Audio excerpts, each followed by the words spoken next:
皆さんこんにちは。猛烈会社員を辞めて旅に出ている猫旅です。1ヶ月のヨーロッパの一人旅に出ていて、今はパリにいます。今日は機内持ち込みのアイテムと使っているバッグを紹介したいと思います。バッグは今回の旅用に買ったのですが、リュックと持ち歩き用のショルダー、どちらも大正解でした。実際に1ヶ月使ってみて気が利いてるなっていうポイントがたくさんあったので、そちらも紹介します。またヨーロッパの各都市を紹介する動画も配信していきますので、ぜひチャンネル登録よろしくお願いします。まずは移動の時に使っていたリュックです。コールマンのもので Amazon で5000円ぐらいで買いました。25リットルというサイズで、パソコンなども余裕で入ります。メインの収納はこちらで、両側から開けられるダブルジッパーなのも地味なんですけど便利です。こんな感じでガバッと開いて、マチも10センチぐらいあります。そして PC などを入れる用の背中側のポケットもついていて、これも便利です。裏地が白なのも良くて、特に海外旅行用のバッグ選びで大事なのが白を選ぶことで、男性の方など黒を選んじゃう人多いと思うんですけど、中身が一瞬で見えた方がガサゴソしなくていいので、防犯的にも個人的には黒より白がおすすめです。手前の収納はガバッと開きつつ、中にペンの収納と小さなポケットが2つついてます。財布などはここに入れてました。あとはくくりつけられる紐がついていて、パスポートは常にここにつけてました。こういうところも気が利いてるなと思いました。さらに横に開く平たいポケットと縦に開くポケットが1つずつついてます。サイドのメッシュのポケットは傘やペットボトルなどに使ってました。背中の部分はメッシュで通気性も良く、クッション性も高いので結構背負いやすかったです。あとサイドにバックルがついてて、荷物が少ない時はスリムにこんな感じでできるので、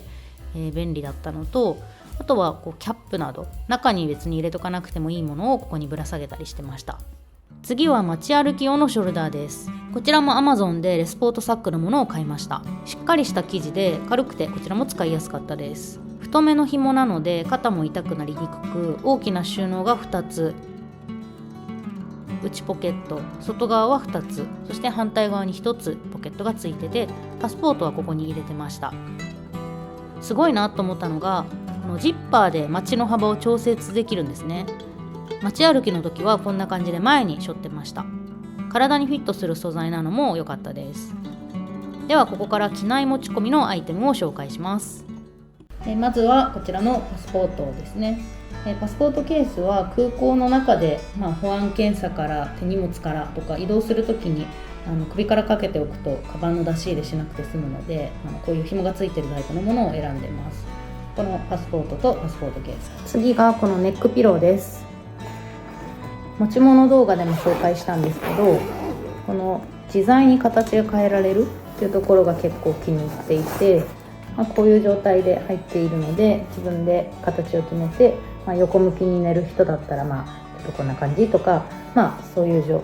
自分で形を変えられるっていうのがポイントになってます。あとこれ私も他の YouTuber さんの動画で知ったんですけど、本当に安い LCC とかじゃなければこのヘッドレストの部分が曲げられるって知ってました？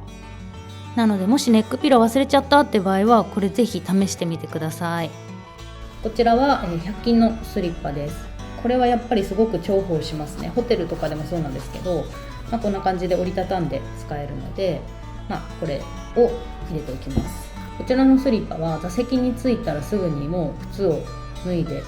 座席の下に入れて、このスリッパに履き替えて、機内いる間はずっと基本的にこれで移動もするっていう感じにしてます。防寒具に関してはだいたい3つぐらい持っていきます。もちろん季節によるんですけど、で今の夏の時期だとこういう半袖の上にカーディガンとかを羽織った上で、だいたいのストール、これがカシミヤのものになっていて、すごく軽いんですけどあったかくて、割と温度調節がしやすいっていうのが、気に入ってます。で結構小さく丸めることもできるので、カシミヤのストールと、あとは、こちらのウルトラライトダウン、持ち物の動画でちょっと紹介し忘れちゃったんですけど、最後に寒いかもしれないと思ってパッキングにパッと入れたものなんですけど、こちらの、ウルトラライトダウンと、あとはこのパタゴニアのジャケットですね。これも小さく折りたためるのと、多少雨が降ってる時とかもこのまま帽子かぶって防げるので、空港着いてからホテルまでの移動でちょっと小雨が降ってるっていう時にわざわざ傘出さなくていいので、助かってます。はい、で結構防寒系は素材の違うものを組み合わせて何枚か入れておくといいと思うので、こういうダウン系の熱を生むものと、風とか雨をしのぐ外からのを守る系とか、あとはこれにセーターとかがあるともう結構それだけであったかい格好になるかなと思うので、素材の違うものを何枚か持っていくっていうのがいいかなと思います。こちらは、液体物の、一式になります。今回持っていったものとしては、まず、メイク落としとこのサラサラパウダーシートはいつも持ってます。であとは、もし乾燥した時のためにクリームとか、何かしらつけるものちょっとの時間なんで何でもいいんですけど、何かしら潤いを与えるものと、あとは日焼け止めですね。これも、飛行機降りて街歩きの時にすごいピーカン照りだったら、つけたいなと思うので、日焼け止めと、あとはコンタクトケースですね。長時間で寝るときは外すようにしてるので、こちらも、入れてます。あとは、ハンドクリームと、これはちょっと本当予備の予備って感じなんですけど、トランジットのラウンジとかでシャワーを浴びるときに結構シャンプーとか石鹸はあるんですけど、コンディショナー置いてないっていうところもあるので、一応コンディショナーと、あとは櫛になるブラシを持っていってます。細かいですけどリップクリーム、薬類ですね。入れてるものとしては、ビタミンと、あとは胃薬と、あと頭痛薬とストッパとか、その辺の最低限のものをいくつか入れてます。機内結構乾燥するので、こののど飴は何かしら入れておくようにしてます。あとはメガネですね。こちらはマスクですね。除菌のウェットティッシュ、サングラス、こちらもすぐ使うかもしれないのでカバンに入れてます。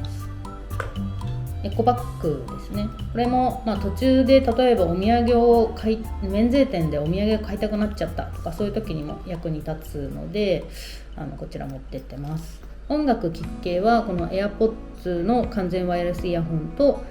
サウンドコアのヘッドホン、これも完全ワイヤレスのヘッドホンを両方持っていってます。割とこちらのヘッドホンつけてる時間が多いかなっていう感じで、寝てる時に耳からこれだと外れて座席の下に落ちて隙間に入ってなくなっちゃうとかがちょっと怖いので、外しやすくて耳にかけたり首にかけたりしやすいこのヘッドホンを使うこともあります。でどちらもBluetooth で接続ができるんですけど、これすごい便利で、この、アダプターを前のモニターの横にとか座席の横に挿すところがあるので、もうそれを挿してこのケーブルを挿して、で、これをこっちにも挿せば、飛行機のモニターの音がこれで聞けるっていう感じになります。充電系はこちらのケースに入れてまるっと持っていきます。モバイルバッテリーと、あとは充電器と、あとは全世界対応のマルチプラグですね。こちらが、EU になったりとか、UK になったりとか、US になったりとかします。これすごい便利なので1個あるとおすすめです。この CC のケーブルと C ライトニングのケーブルを持っていきます。普段はあまり使わないんですけど、この A2 ライトニングも持っていきます。空港やあと機内だと USB-A の差し込み口しかない場合があるので、一応持っていきます。スマホはもちろん好みがあると思うんですけど、特に海外に行くときは私はこのリング付きのケースに加えて首からつけられる紐のタイプをダブルで持っていきます。やっぱりスマホをなくすと一番痛いので、つられないように対策をしてます。こちらは Amazon とかでも買えるんですけど、この中にこのフィルムを挟んで紐をつければ後付けで首から下げられるタイプに変身できるっていうものになっているのでおすすめです。こんな感じでケースの中に忍ばせて、フックを出してかけるという、簡易的なものなんですけど、すごい便利です。最後に機内に乗る前に私が準備する、ダウンロード系だったりとかを紹介します。オンラインチェックインができる場合はオンラインチェックインして、でボーディングパスをもう取得しちゃって、アップルのカード入れられるところあるじゃないですか。電源を2回押すやつ、ちょっと名前は後で入れとくんですけど、それにもう入れちゃう感じにしてます。あとは、Kindle で、行き先の場所のガイドブックを落としておく。でちゃんとこう開ける状態にしておけばオフラインでも見れるので、それをやって、移動中にちょっと楽しみを増やすと。あとは Netflix とか何か特別見たいものがあればそれをオフラインに落とす。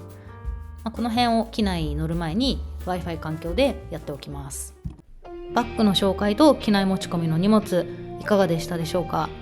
特別そんなユニークなことはやってないと思うんですけど、なるべくトラブルが少なくなって快適に過ごせるようにやってることなので、もし参考になれば幸いです。